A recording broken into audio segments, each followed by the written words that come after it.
ऋतु आज बिना डरे, बिना किसी हेजिटेशन के अपनी सारी बातें कहती जा रही थी और सारी मीडिया आज उसकी आवाज में जैसे अपने घर की बेटियों की आवाज महसूस कर रही थी। उसके पूछे गए सवालों से सब ये सोचने पर मजबूर हो गए थे कि हमारे देश की न्याय व्यवस्था क्या सच में सही है? अगर बलात्कारियों को कड़ी से कड़ी सजा दी जाने लगी, तो क्या दोबारा ऐसा अपराध करने के लिए कोई आसानी से मन बना पाएगा? कुछ तो ऐसा करना चाहिए जिससे सुमित जैसे लोगों को ये समझ आ सके कि लड़की कोई खिलौना नहीं, वो भी एक जीता जागता इंसान होती है। उसे भी उतना ही दर्द, उतनी ही तकलीफ होती है जितना एक लड़के को हो सकता है।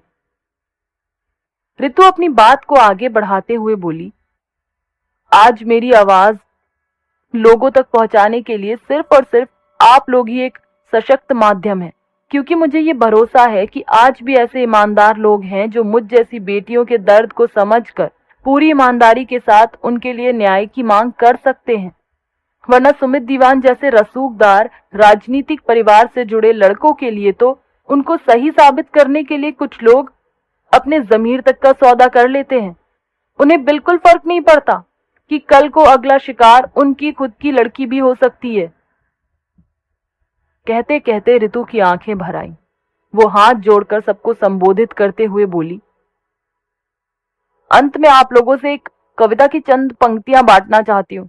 अगर आपके दिल में जरा भी हलचल हो मेरी इन पंक्तियों को सुनकर, तो आप सबसे निवेदन है कि आने वाले समय में हम अपने देश को बलात्कार मुक्त देश बनाने के लिए सार्थक प्रयास करें।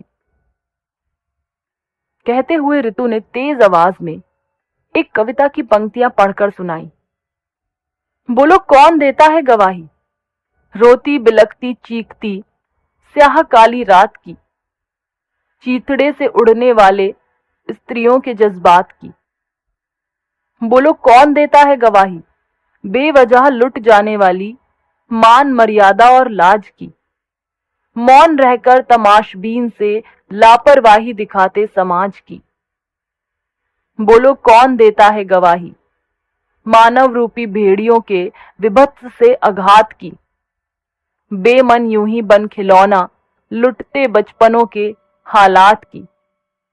बोलो कौन देता है गवाही, बेशर्म से रसूखदारों के मलिन इतिहास की, कौड़ियों में बिक रहे मजबूर से एहसास की। बोलो कौन देता है गवाही, हर रोज मरकर जी रही वीरांगनाओं की हर सांस की, जानवरों को एक दिन बदल फिर मानुष बनाने की आस की। बोलो कौन देता है गवाही। ऋतु जैसे इस कविता की हर एक पंक्ति, हर एक शब्द को अपने दिल से बोल रही थी। इसे सुनकर सामने बैठे लोगों में एक जोश भर गया हो। सब लोग एक साथ बोल पड़े, हम देंगे गवाही, हम देंगे। अजान और साहिल भी ये दृश्य देख रहे थे। उन दोनों को ही अपनी आंखों पर भरोसा नहीं हुआ। उन्हें लगा जैसे ये एक सपना है।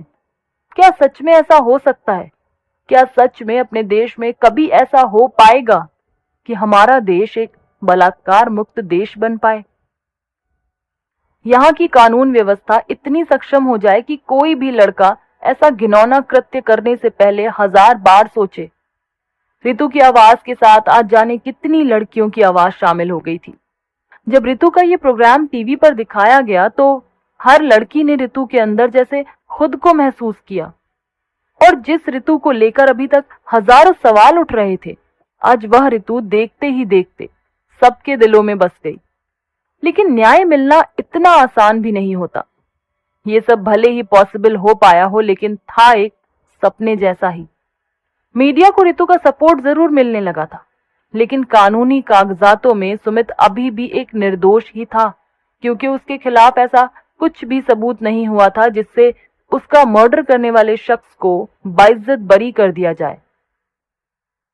ऋतु की असली लड़ाई तो अब शुरू होने वाली थी, जब उसे कोर्ट में हाजिर होना था।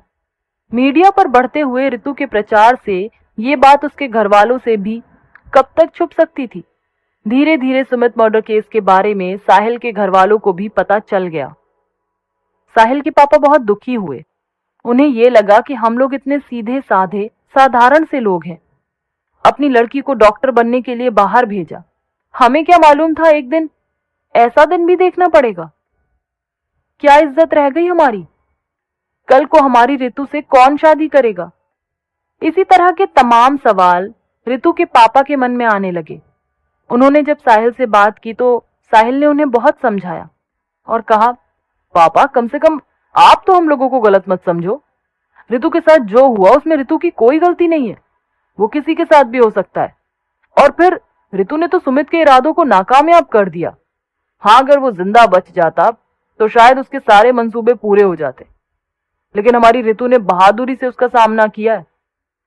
इसलिए आपको इस तरह दुखी नहीं होना चाहिए। साहिल की बात सुनकर उसके पापा बोले, बेटा ये सब बातें केवल कहने सुनने में अच्छी लगती हैं या फिल्मों में देखने में, लेकिन हकीकत में ना तो हमारा समाज बदल सकता है और ना ही समाज में रहने वाले लोगों की सोच। अगर हमें समाज में इज्जत से रहना है तो हमें अपनी बेटियों को डर कर रहना सिखाना ही पड़ता है। और ऋतु ने तो जिस लड़के के खिलाफ आवाज उठाई है वो एक बड़े आदमी का बेटा था। तुम नहीं समझते कि अब हम लोगों को कितनी मुश्किलों का सामना करना पड़ेगा। अरे अगर वो लड़का बदतमीजी कर भी रहा था तो एक थप्पड़ मार देती, जान से मारने की क्या जरूरत थी? साहिल अपने पापा की इस तरह की बातें सुनकर सख्ते में आ गया और लगभग चिल्लाते हुए बोला, पापा आप कैसी बातें कर रहे हो?